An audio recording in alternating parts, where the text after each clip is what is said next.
So ಹಣ ಇರೋರು ಶ್ರೀಮಂತರ, ಜಾಸ್ತಿ ಒಡವೆ ಹಾಕ್ಕೊಳ್ಳೋರು ಶ್ರೀಮಂತರ, ಸೌಂದರ್ಯವಂತರು ಶ್ರೀಮಂತರ.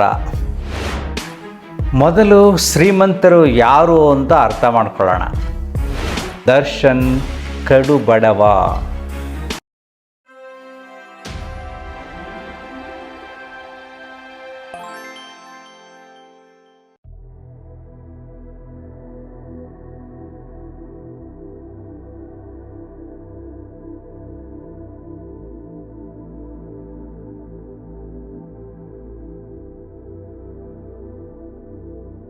ನಮಸ್ಕಾರ ಸ್ನೇಹಿತರೆ. ಶ್ರೀಮಂತರು ಆಶ್ರಮಗಳ ಕಡೆ ಆಕರ್ಷಣೆ ಆಗಲು ಕಾರಣವೇನು ಅಂತ ನಮ್ಮ ಹ್ಯಾಪಿ ಲೈಫ್ ಯೂಟ್ಯೂಬ್ ಚಾನಲ್ನಲ್ಲಿ ಕ್ವಶನ್ಸ್ ಕೇಳಿದ್ದಾರೆ. ಮೊದಲು ಶ್ರೀಮಂತರು ಯಾರು ಅಂತ ಅರ್ಥ ಮಾಡ್ಕೊಳ್ಳೋಣ. ಸೊ ಹಣ ಇರೋರು ಶ್ರೀಮಂತರ, ಜಾಸ್ತಿ ಒಡವೆ ಹಾಕ್ಕೊಳ್ಳೋರು ಶ್ರೀಮಂತರ, ಸೌಂದರ್ಯವಂತರು ಶ್ರೀಮಂತರ ಅನ್ನೋದೆಲ್ಲ ಬರುತ್ತಲ್ವಾ. ನೋಡಿ ಸ್ನೇಹಿತರೆ, ನಿಮಗೆ ಸರಳವಾಗಿ ಅರ್ಥ ಆಗಬೇಕು ಅಂದರೆ ದರ್ಶನ್ ಇನ್ಸಿಡೆಂಟ್ ನೋಡಿ. ದರ್ಶನ್ನು ಶ್ರೀಮಂತರ ಬಡವರ ಅಂತ. ಸೊ ನೋಡೋಕ್ಕೆ ತುಂಬ ಶ್ರೀಮಂತರು, ರೂಪದಲ್ಲಿ ಶ್ರೀಮಂತರು, ಹಣದಲ್ಲಿ ಶ್ರೀಮಂತರು, ಅಧಿಕಾರದಲ್ಲಿ ಶ್ರೀಮಂತರು, ಗೌರವದಲ್ಲಿ ಶ್ರೀಮಂತರು. ಆದರೆ ದರ್ಶನ್ ಕಡು ಬಡವ. ಹೇಗೆ? ಹೊರಗಡೆ ಶ್ರೀಮಂತ, ಒಳಗಡೆ ಶ್ರೀಮಂತನಲ್ಲ. ಈ ಸತ್ಯ ಅರ್ಥ ಮಾಡ್ಕೊಳ್ಳಿ. ಮನಸ್ಸಿನಲ್ಲಿ ಶ್ರೀಮಂತನಲ್ಲ, ನೋಡೋಕ್ಕಷ್ಟೇ ಶ್ರೀಮಂತ. ಹೇಗೆ? ಈ ಸ್ಟೇಜ್ ಮೇಲೆ, ಸ್ಕ್ರೀನ್ ಮೇಲೆ ದರ್ಶನ್ ಹೀರೋ, ಆದರೆ ಮನೆಯಲ್ಲಿ ಝೀರೋ. ಹೆಂಡ್ತಿಗೆ ಹೊಡೆದು ಜೈಲಿಗೆ ಹೋಗಿ ಬಂದದ್ದಾಯಿತು. ಜೈಲಿಗೆ ಹೋಗಿ ಬಂದರೂ ಬುದ್ಧಿ ಕಲ್ತಿಲ್ಲ. ಹೊರಗಡೆ ಅವರೆಲ್ಲ ತುಂಬ ಜನ ಅಭಿಮಾನಿಗಳು ಹೊಗಳ್ತಾ ಇದ್ದಾರೆ, ಎಷ್ಟೊಂದು ಸಹಾಯ ಮಾಡಿದ್ದಾರೆ ಬಡವರಿಗೆ, ಬಗ್ಗರಿಗೆ, ತುಂಬ ಒಳ್ಳೆ ವ್ಯಕ್ತಿ ಅಂತ. ಗುಣದಲ್ಲಿ ಶ್ರೀಮಂತ, ಆದರೆ ಕರುಣೆಯಲ್ಲಿ ಬಡವ. ಅವನು ಹೊಡಿಬೇಕಾದ್ರೆ ಕರುಣೆ ಯೋಚನೆ ಮಾಡಬೇಕಾಗಿತ್ತು. ಓಕೆ, ತಪ್ಪು ಮಾಡಿದ್ದಾನೆ, ಒಂದೆಷ್ಟು ಡೇಟ್ ಹೊಡೆದಿದ್ದೀನಿ, ಬುದ್ಧಿ ಕಲಿಸಿದ್ದೀನಿ, ಅವನು ಬೈದಿದ್ದೀನಿ ಅಂದ್ಬಿಟ್ಟು ಹೇಳಿ ಪೊಲೀಸ್ ಕಂಪ್ಲೇಂಟ್ ಕೊಟ್ಟು ಅವ್ನು ಕಳಿಸ್ಬೋದಾಗಿತ್ತು. ಅವ್ನಿಗೆ ಎಷ್ಟೇ ದೀನವಾಗಿ ಅವ್ನು ತಪ್ಪು ಮಾಡಾದ ಮೇಲೆ ಅವರೆಲ್ಲ ಹೊಡೆಯೋಕ್ಕೆ ಬಂದಾಗ ಭಯಪಟ್ಟು ದೀನನಾಗಿ ಬೇಡಿದ್ರೂ ಬಿಟ್ಟಿಲ್ಲ. ಅಷ್ಟೊಂದು ವಿಚಿತ್ರವಾದ ಹಿಂಸೆ ಕೊಟ್ಟಿದ್ದಾರೆ ಅಂದರೆ ಕರುಣೆಯಲ್ಲಿ ಬಡವ. ಆದರೆ ಎಷ್ಟೊಂದು ಸರಳವಾದ ಸತ್ಯ ಅರ್ಥ ಮಾಡ್ಕೊಳ್ಳಿ. ಕಾಮನ್ ಸೆನ್ಸ್ ಅನ್ನತಕ್ಕಂಥದ್ದು ಸಾಮಾನ್ಯ ಜ್ಞಾನ.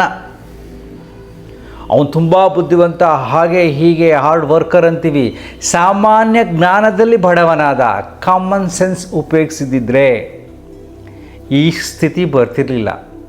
ಜೈಲಲ್ಲಿ ಒದ್ದಾಡ್ತಕ್ಕಂಥ ಕಾಮನ್ ಸೆನ್ಸ್ ಅಂದ್ರೆ ಏನು? ಬರೀ ಪೊಲೀಸ್ ಕಂಪ್ಲೇಂಟ್ ಕೊಟ್ಟು ಇನ್ಫ್ಲೂಯೆನ್ಸ್ ಮಾಡಿಸಿದ್ರೆ ಸಾಕಿತ್ತು, ಅವರೆಲ್ಲ ನೋಡ್ಕೋತಾಯಿದ್ರು. ಈಗ ಆ ಸರಳವಾದ ಜ್ಞಾನ, ಸಹಜವಾದ ಜ್ಞಾನ, ಅದು ಅತೀಂದ್ರಿಯವಾದ ಬುದ್ಧಿ ಅಲ್ಲ, ಅದು ಕಾಮನ್ ಸೆನ್ಸ್ ಅಂತೀವಿ. ಆ ಜ್ಞಾನವನ್ನು ಉಪಯೋಗಿಸಿದರೆ ಪೊಲೀಸ್ನವ್ರು ಹೇಳೋ ರೀತಿ ದರ್ಶನ್ ಕೇಳೋಗಿರಲಿಲ್ಲ ಅಲ್ವಾ. ಆದರೆ ದರ್ಶನ್ ಹೇಳೋ ರೀತಿ ಪೊಲೀಸ್ನವ್ರು ಕೇಳೋಂಗೆ ಇಟ್ಕೋಬೋದಾಗಿತ್ತು. ಅಂಥ ಆಪರ್ಚುನಿಟಿ ಇತ್ತು, ಏನು ಬೇಕಾದ್ರೂ ಮಾಡ್ಬೋದಾಗಿತ್ತು. ಬರೀ ಸಾಮಾನ್ಯ ಜ್ಞಾನವನ್ನು ಉಪಯೋಗಿಸಿ ಮನಸ್ಸನ್ನು ಸಮಾಧಾನವಾಗಿ ಇಟ್ಕೊಂಡಿದ್ದಿದ್ರೆ. ಈ ಉದಾಹರಣೆ, ಈ ಪ್ರಶ್ನೆ ಕೇಳೋರಿಗೆ ತುಂಬ ಚೆನ್ನಾಗಿ ಅರ್ಥ ಆಗುತ್ತೆ. ಸೊ ಶ್ರೀಮಂತರೆಲ್ಲರೂ ಶ್ರೀಮಂತರಲ್ಲ, ತಪ್ಪು ತಿಳುವಳಿಕೆ ನಿಮ್ಮಲ್ಲಿದೆ. ಹೀಗೆ ಬರೋಣ ರಿಯಾಲಿಟಿಗೆ. ಈಗ ಶ್ರೀಮಂತರು ಯಾಕೆ ಆಶ್ರಮಗಳ ಕಡೆ ಆಕರ್ಷಿತರಾಗ್ತಾರೆ ಅಂದರೆ ಅವರಲ್ಲಿ ಲೌಕಿಕವಾದ ಬಯಕೆಗಳು ಜಾಸ್ತಿ ಇರುತ್ತೆ. ಲೌಕಿಕ ಬಯಕೆ ಏನು ಗೊತ್ತಾ? ಲೌಕಿಕ ಬಯಕೆ ಅಂದರೆ ನನ್ನನ್ನು ಗೌರವಿಸಬೇಕು, ನನ್ನನ್ನು ಪ್ರೀತಿಸಬೇಕು, ನನ್ನನ್ನು ಹೊಗಳಬೇಕು, ಎಲ್ಲ ಕಡೆ ನನ್ನನ್ನು ಗುರುತಿಸಬೇಕು ಅನ್ನತಕ್ಕಂಥದ್ದು ಪ್ರತಿಯೊಬ್ಬ ವ್ಯಕ್ತಿಯಲ್ಲೂ ಇರತಕ್ಕಂಥ ಲೌಕಿಕ ಬಯಕೆಗಳು. ಅವ್ರಿಗೆ ಹಣ ಬಂದಿರುತ್ತೆ, ಎಲ್ಲ ಬಂದಿರುತ್ತೆ, ಆದರೆ ಅವ್ರಿಗೆ ಗೌರವ ಸಿಕ್ಕಿರಲ್ಲ, ಮನೆಯಲ್ಲಿ ಪ್ರೀತಿ ಸಿಕ್ಕಿರಲ್ಲ, ಹೊಗಳಿಕೆ ಸಿಕ್ಕಿರಲ್ಲ. ಹಾಗೇನು ಮಾಡ್ತಾರೆ, ಆಗ ದುಃಖ ಜಾಸ್ತಿ ಆಗುತ್ತೆ. ದುಃಖ ಜಾಸ್ತಿ ಆದಾಗ ಏನು ಮಾಡ್ತಾರೆ, ಆ ದುಃಖವನ್ನು ಮರೆಯೋಕ್ಕೆ, ಮನಸ್ಸನ್ನು ಶಾಂತಗೊಳಿಸೋಕ್ಕೆ ಆಶ್ರಮಗಳ ಕಡೆ ಬರ್ತಾರೆ, ಮಾಡ್ರನ್ ಆಶ್ರಮಗಳು. ಉದಾಹರಣೆಗೆ ರವಿಶಂಕರ್ ಆಶ್ರಮ, art of living. It's not fully traditional, ತುಂಬ ರಿಸ್ಟ್ರಿಕ್ಟೆಡ್ ಅಲ್ಲ. ಸಾಮಾನ್ಯ ವ್ಯಕ್ತಿಗಳು ಬಂದು ಅಲ್ಲಿ ಪ್ರಾಣಾಯಾಮ, ಧ್ಯಾನ, ಕೆಲವು ವಿಚಾರ ಚಿಂತನೆಗಳು, ಸತ್ಸಂಗ, ಸಾಧನೆಗಳನ್ನು ಮಾಡಿಕೊಂಡು ಸರಳವಾಗಿರ್ಬೋದು. ಇದು ಇಟ್ಸ್ ನಾಟ್ ಟ್ರೆಡಿಷನಲ್, ಅದು ತುಂಬ ಸ್ಟ್ರಿಕ್ಟು, ಕಾವಿ ಬಟ್ಟೆ ಹಾಕ್ಕೊಂಡು ಏನು ಒಂಥರ ಮೌನವಾಗಿ ಇದ್ದುಕೊಂಡು ಹೆಂಗೆಂಗೋ ಆ ಪದ್ಧತಿಗಳು ಬೇರೆ ಇರ್ತವೆ. ಆ ಥರ ಅಲ್ಲ, ಮಾಡ್ರನ್ ಫಾರ್ ಎವ್ರಿ ಒನ್, ಅವರವರ ಮನಸ್ಥಿತಿಗೆ ತಕ್ಕಂತೆ ಇರತಕ್ಕಂಥ ಆಶ್ರಮಗಳು. ಸೊ ಶ್ರೀಮಂತರಿಗೆ ಅಲ್ಲಿ ಆ ಸ್ಥಳ ಏನಾಗುತ್ತೆ, ಆ ಪರಿಸರ ಏನಾಗುತ್ತೆ, ತುಂಬ ಇಷ್ಟ ಆಗುತ್ತೆ. ಅಲ್ಲಿ ಬಂದು ಸಾಧನೆ ಮಾಡಿದಾಗ, ಪ್ರಾಣಾಯಾಮ, ಧ್ಯಾನ ಮಾಡಿದಾಗ ಮನಸ್ಸು ಶಾಂತವಾಗುತ್ತೆ, ಮೌನವಾಗಿರ್ತಾರೆ, ಒಳ್ಳೊಳ್ಳೆ ಸಂಗೀತ ಕೇಳ್ತಾರೆ, ಭಜನೆಗಳು ಕೇಳ್ತಾರೆ, ಮತ್ತು ಪ್ರವಚನಗಳನ್ನು ಕೇಳ್ತಾರೆ, ಗುರುಗಳು ಹೇಳ್ತಕ್ಕಂಥ ವಿಚಾರಗಳನ್ನು ಚಿಂತನೆ ಮಾಡಿದಾಗ ಮನಸ್ಸು ಶಾಂತವಾಗುತ್ತೆ. ಶಾಂತವಾದ ಮನಸ್ಸಿನಲ್ಲಿ ಅಲೌಕಿಕ ಚಿಂತನೆಗಳನ್ನು ಬಿತ್ತಾರೆ. ಈ ಸದ್ಗುರು ಆಶ್ರಮ, ರವಿಶಂಕರ್ ಆಶ್ರಮ, ಬೇರೆ ಬೇರೆ ಆಶ್ರಮಗಳು ಅಲೌಕಿಕ ಚಿಂತನೆಗಳು. ಅಂದರೆ ಅದರಲ್ಲಿ ವಾಸ್ತವಿಕತೆ ಇರೋದಿಲ್ಲ. ಸತ್ತ ಮೇಲೆ ಏನಾಗತ್ತೆ, ಮುಕ್ತಿ ಅಂದ್ರೇನು, ಸ್ವರ್ಗ ಅಂದ್ರೇನು, ನರಕ ಅಂದ್ರೇನು, ದೇವರದು ಒಂದು ಸಪ್ರೇಟ್ ಲೋಕ ಇದೆ, ಶಿವಲೋಕ ಇದೆ, ವಿಷ್ಣು ಲೋಕ ಇದೆ, ಬ್ರಹ್ಮಲೋಕ ಇದೆ, ಹೀಗೆ ಅಲೌಕಿಕವಾದ ಚಿಂತನೆಗಳನ್ನು ಬಿತ್ತುತ್ತಾರೆ ತಲೆಯಲ್ಲಿ. ಆಗ ಇವರು ಆಲ್ರೆಡಿ ಮನಸ್ಸಲ್ಲಿ ನೊಂದಿರ್ತಾರೆ, ಎಲ್ಲ ಅನುಭವಿಸ್ತಾರೆ, ಅಂದರೆ ಭೌತಿಕವಾಗಿ ಎಲ್ಲವನ್ನು ಅನುಭವಿಸ್ತಾರೆ, ಶ್ರೀಮಂತಿಕೆ ಎಲ್ಲ ಇರುತ್ತೆ. ಅದು ಎಷ್ಟು ದಿನ ಇರುತ್ತೆ, ಯಾಕಂದರೆ ಎಲ್ಲ ಸೀಮಿತವಾದ ರುಚಿಗಳು, ಸೀಮಿತವಾದ ಆನಂದಗಳು, ಇವರು ಅದ್ರ ಮೇಲೆ ಅವಲಂಬಿತರಾಗಿರ್ತಾರೆ. ಈಗ ಒಂದು ಜಾಮೂನ್ ತಿಂತೀವಪ್ಪ, ಸ್ವಲ್ಪ ಜಾಮೂನ್ ತಿಂತೀವಿ, ಒಂದು ತಿಂತೀವಿ, ಖುಷಿ ಕೊಡುತ್ತೆ, 2 ಖುಷಿ, 3 ಖುಷಿ, 5 ಖುಷಿ, 10 ಆದರೆ ವಾಂತಿ ಆಗುತ್ತೆ. ಒಂದು ಬಟ್ಟೆ ಹಾಕೋತೀವಿ, ಎಷ್ಟೊಂದು ಬಟ್ಟೆಗಳು ಹಾಕೊಳಕ್ಕಾಗುತ್ತೆ ನಾವು. ಇದ್ರ ಮೇಲೆ ಒಂದು ಬಟ್ಟೆ ಚೆನ್ನಾಗಿ ಕಾಣುತ್ತೆ, ಇದ್ರ ಮೇಲೆ ಇನ್ನೊಂದು ಹಾಕಿದ್ರೆ ಕಂಫರ್ಟಬಲ್ ಕೋಟ್ ಹಾಕೊಂಡ್ರೆ ಚೆನ್ನಾಗಿರುತ್ತೆ, ಇದ್ರ ಮೇಲೆ ಇನ್ನೊಂದು ಹಾಕೊಂಡ್ರೆ ನನಗೆ ಸೆಕೆ ಆಗುತ್ತೆ.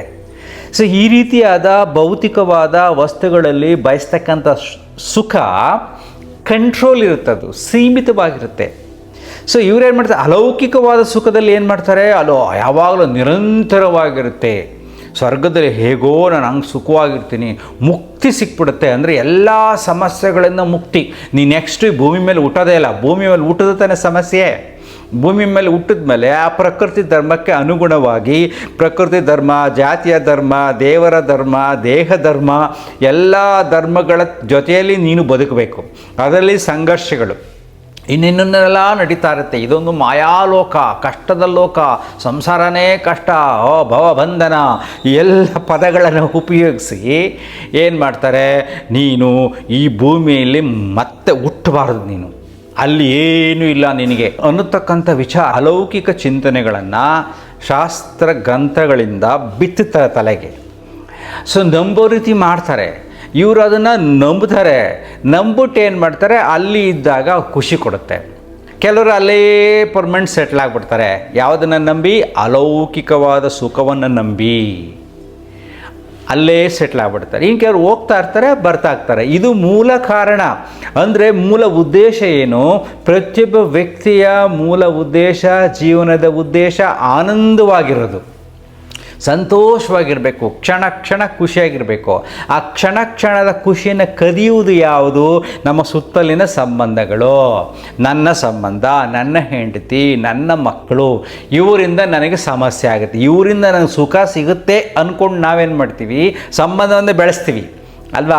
ಸಿಂಪಲಾಗಿ ಯೋಚನೆ ಮಾಡಿ ನೋಡಿ, ಯಾರಾದರೂ ಮದುವೆ ಆಗಬೇಕಾದ್ರೆ ಅವ್ರು ಮದುವೆ ಆಗೋದು ಯಾಕೆ ಗೊತ್ತಾ, ಅವ್ರನ್ನ ಸುಖವಾಗಿ ಇಡೋಕ್ಕೆ ಅಂತ ಯಾರು ಮದುವೆ ಆಗಲ್ಲ. ಅವ್ರನ್ನ ಮದುವೆ ಆದರೆ ನಾನು ಸುಖವಾಗಿಡ್ತೀನಿ ಅಂತ. ಮಕ್ಕಳು ಮಾಡ್ಕೊಳ್ಳೋದೇನು ಸಮಾಜ ಉದ್ಧಾರ ಮಾಡೋಕ್ಕಲ್ಲ. ಮಕ್ಕಳು ನನ್ನ ಜೊತೆಯಲ್ಲಿದ್ದರೆ ನಾನು ಖುಷಿಯಾಗಿರ್ತೀನಿ, ನನಗೆ ವಯಸ್ಸಾದ್ಮೇಲೆ ಮಕ್ಕಳು ನನ್ನನ್ನು ನೋಡ್ಕೋತಾರೆ ಅನ್ನತಕ್ಕಂಥ ಭಾವದಿಂದ ಏನನ್ನಾರ ಮಾಡೋ ಮನುಷ್ಯ ಪ್ರತಿಯೊಂದರಲ್ಲೂ ಸುಖವನ್ನು, ಆನಂದವನ್ನು ಬಯಸ್ತಾ ಇರ್ತಾನೆ.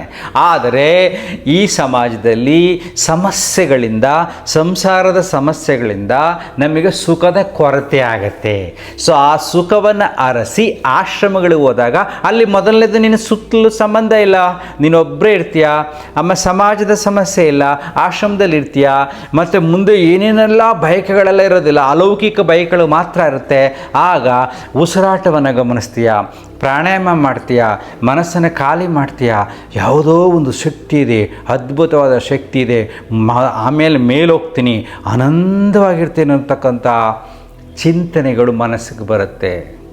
ಆಗ ಮನಸ್ಸು ಶಾಂತವಾಗುತ್ತೆ. ಸೊ ಸಂಸಾರದಲ್ಲಿ ಸಿಗದ ಸುಖವನ್ನು ಅರಸಿ ನಾವು ಆಶ್ರಮಗಳಿಗೆ ಹೋಗ್ತೀವಿ. ಇದೇ ಆಕರ್ಷಣೆ. ಈಗ ಈ ಮಾಡ್ರನ್ ಆಶ್ರಮಗಳೇನಾಗ್ಬಿಟ್ಟಿದೆ ಅಂದರೆ ಅವರು ಎಷ್ಟು ಸರಳವಾಗಿ ಅಂದರೆ ಈ ಸೈಕಾಲಜಿ, ಸೋಷಿಯಲ್ ಸೈಕಾಲಜಿ ಹೇಗಿದೆ, ಯುವಕರ ಸೈಕಾಲಜಿ ಹೇಗಿದೆ ಅದನ್ನೆಲ್ಲ ಅರ್ಥ ಮಾಡ್ಕೊಂಡು ಏನು ಮಾಡ್ತಾರೆ, ಅದಕ್ಕೆ ತಕ್ಕಗೆ ಒಳ್ಳೆ ಬ್ಯೂಟಿಫುಲ್ ಮ್ಯೂಸಿಕ್ಸು, ಒಳ್ಳೆ ಸ್ಟೇಜು, ಒಳ್ಳೆ ಲುಕ್ಕು ಮತ್ತು ಪ್ರೆಸೆಂಟೇಷನ್ನು ಎಲ್ಲ ಮಾಡರ್ನೈಸ್ ಮಾಡಿ ಸೈನ್ಸ್ ಆ್ಯಂಡ್ ಟೆಕ್ನಾಲಜಿನಲ್ಲೆಲ್ಲ ಉಪಯೋಗಿಸ್ಕೊಂಡು ನಿನ್ನ ಮನಸ್ಸಿಗೆ ರಂಜನೆಯನ್ನು ಕೊಡ್ತಾರೆ. That gives Joy. ಅಲ್ಲೆಲ್ಲ ಎಲ್ಲರ ಜೊತೆ ಸೇರ್ಕೊಂಡು ಚೆನ್ನಾಗಿ ಒಳ್ಳೆ ಮ್ಯೂಸಿಕ್ ಹಾಕ್ಕೊಂಡು ಶಿವ ಶಿವ ಶಿವ ಶಿವ ಅಂತ ಡ್ಯಾನ್ಸ್ ಮಾಡಿದ್ರೆ,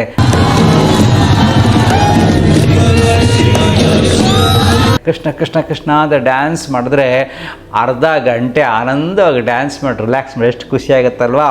ಕೆಲವರು ಯಾರು ಪಬ್ಗೆ ಹೋಗಿ ಕುಡುಕರಾಗಿ ಹೆಂಗೆಂಗೋ ಮಾಡ್ತಾರೆ ನಿಮ್ಮ ಮತ್ತಿನಲ್ಲಿ, ಅದೇ ಬೇರೆ. ಇದು ದೈವೀಕತೆಯ ಮತ್ತು. ಈ ದೈವೀಕತೆಯ ಮತ್ತಿನಲ್ಲಿ ತನ್ನನ್ನೇ ತಾನು ಮರೆತು ಆ ನೃತ್ಯವನ್ನು ಮಾಡಿದಾಗ ಆನಂದವಾಗಿರುತ್ತೆ. Because they are using modern technology and the modern psychology of the youngsters. So ಯುವಕರ ಮನಸ್ಥಿತಿ ಮತ್ತು ಶ್ರೀಮಂತರಿಗೆ ಏನು ಬೇಕು ಆ ವಿಚಾರಗಳನ್ನು ತಿಳ್ಕೊಂಡು ಈಗಿನ ಮಾಡ್ರನ್ ಗುರುಗಳು ಡಿಸೈನ್ ಮಾಡ್ತಾರೆ ಪ್ರೋಗ್ರಾಮ್ನ. They are designing the program to the present situation. ಹಾಗೆ ಮಾಡೋದ್ರಿಂದ ಜನಗಳಿಗೆ ತುಂಬ ಆಕರ್ಷಣೆ ಆಗುತ್ತೆ. ಅರ್ಥ ಆಯ್ತಾ? ಸೊ ಇಲ್ಲಿ ನೀವೊಂದು ಯುಕ್ತಿಯನ್ನು ಉಪಯೋಗಿಸ್ಬೇಕು, ಬುದ್ಧಿವಂತಿಕೆಯನ್ನು ಉಪಯೋಗಿಸ್ಬೇಕು. ಯಾವುದೇ ಆಗಲಿ ಸಮಾಜದಲ್ಲಿ ಎಲ್ಲದರಲ್ಲೂ ದೋಷ ಇರುತ್ತೆ, ಆಯಿತಾ? ಎಲ್ಲದರಲ್ಲೂ ಒಳ್ಳೇದಿರುತ್ತೆ. ನಿನ್ನ ಮನಸ್ಥಿತಿಗೆ ತಕ್ಕಂಗೆ ನಿನಗೆ ಏನು ಬೇಕೋ ಅದನ್ನು ಉಪಯೋಗಿಸ್ಕೊಂಡು ಖುಷಿಯಾಗಿರೋ ಅಷ್ಟೇ. ಯಾವುದ್ರ ಮೇಲೂ ಫುಲ್ ಇದೇ ಸತ್ಯ ಅಂತ ಹೇಳೋಕ್ಕೆ ಹೋಗ್ಬೇಡ. ಯಾಕಂದರೆ ಇದೇ ಸತ್ಯ ಅಂತಂದರೆ ಇನ್ನೊಂದು ಹುಟ್ಟು ಬರ್ತಾ ಇರ್ತದೆ. ಒಂದೇ ಸತ್ಯ ಅನ್ನೋದು ಯಾರಿಗೂ ಸಾಧ್ಯ ಇಲ್ಲ. ಯಾಕೆಂದರೆ ಸೃಷ್ಟಿಯೇ ಬೇರೆ ಬೇರೆ, ಮನೋಚಿಂತನೆಗಳು ಬೇರೆ ಬೇರೆ, ಧರ್ಮದ ಚಿಂತನೆಗಳು ಬೇರೆ ಬೇರೆ, ದೇವರ ಚಿಂತನೆಗಳು ಬೇರೆ ಬೇರೆ, ಬದುಕೇ ಬೇರೆ ಬೇರೆ, ದೇಹವೇ ಬೇರೆ ಬೇರೆ, ಎಲ್ಲವೂ ಬೇರೆ ಬೇರೆಯಾಗಿ ಇರಬೇಕಾದಾಗ ನೀನೊಬ್ಬನೇ ಶಾಶ್ವತ. ಅಂದರೆ ನಿನ್ನ ಮನೋಚಿಂತನೆ, ನಿನ್ನ ದೇಹ ಅಷ್ಟೇ, ಬೇರೆ ಅದು ಬೇಗ ತಲೆ ಕೆಡಿಸ್ಕೊಳ್ಳೋಕೆ ಹೋಗಬಾರ್ದು. ದೇಹವನ್ನು ಚೆನ್ನಾಗಿಟ್ಕೊಳ್ಳಿ, ಮನಸ್ಸನ್ನು ಚೆನ್ನಾಗಿಟ್ಕೊಳ್ಳಿ. ನೆನ್ಪಿಟ್ಕೊಳ್ಳಿ, ನಾನು ಯಾವಾಗಲೂ ಜೋಕ್ ಮಾಡ್ತಾ ಇರ್ತೀನಿ, ಮಲಗಿದ 10 ನಿಮಿಷದಲ್ಲಿ ಯಾರು ನಿದ್ರೆ ಮಾಡ್ತಾರೋ ಅವನು ಕೋಟ್ಯಾಧಿಪತಿ. ಮಲಗಿದ ಅರ್ಧ ಗಂಟೆಯಲ್ಲಿ ಯಾರು ನಿದ್ರೆ ಮಾಡ್ತಾರೋ ಅವನು ಲಕ್ಷಾಧಿಪತಿ. ಮಲಗಿ 1 ಗಂಟೆ ಆದರೂ ನಿನ್ನ ನಿದ್ದೆ ಬಂದಿಲ್ಲ ಅಂದರೆ ನೀನು ಭಿಕ್ಷಾಧಿಪತಿ ಅಂತ ಅಲ್ವಾ? ಎ ಸಿ ರೂಮ್ ಇದ್ಕೊಂಡು ಎಲ್ಲ ಲಕ್ಸುರಿ ಇದ್ಕೊಂಡು ನಿದ್ರೆ ಬರದೆ ಒದ್ದಾಡಿದ್ರೆ ನೀನು ಬಡವ, ಬುದ್ಧಿಯಿಂದ ಬಡವ. ಹಣ ಇದೆ, ಎಲ್ಲವೂ ಇದೆ, ಈ ಪರಿಸ್ಥಿತಿಯನ್ನು ಸ್ವೀಕಾರ ಮಾಡ್ತಕ್ಕಂಥ ಮನಸ್ಥಿತಿ ನಿನಗೆ ಇಲ್ಲ. ಬುದ್ಧಿಯಿಂದ ಬಡವನಾಗಿದ್ದೀಯ ನೀನು. ಅರ್ಥ ಆಗ್ತಿದೆಯಾ? ಸೊ ಶ್ರೀಮಂತಿಕೆ ಅಂದರೆ ಚೆಕ್ ಮಾಡ್ಕೊಳ್ಳಿ ಎಷ್ಟು ಜನ ಶ್ರೀಮಂತರಿದ್ದೀರಾ ಅಂತ. ಡೋಂಟ್ ವರಿ, ಎಲ್ಲಾರ ಹೋಗಿ ಹೇಗಾದರೂ ಹೋಗಿ ನೀವು ಅಲ್ಲಿರ್ತಕ್ಕಂಥ ಒಳ್ಳೆಯದನ್ನು ಮಾತ್ರ ತಗೊಳ್ಳಿ. ಕೆಟ್ಟದ ಬಗ್ಗೆ ಯೋಚನೆ ಮಾಡ್ಕೊಂಡು ಮನಸ್ಸನ್ನು ಕೆಡಿಸ್ಕೊಳ್ಳೋಕ್ಕೆ ಹೋಗಬೇಡಿ. ಅಲ್ಟಿಮೇಟ್ಲಿ ರಿಮೆಂಬರ್, ಅಂತರ್ಮುಖಿ ಸದಾ ಸುಖಿ. Thank you.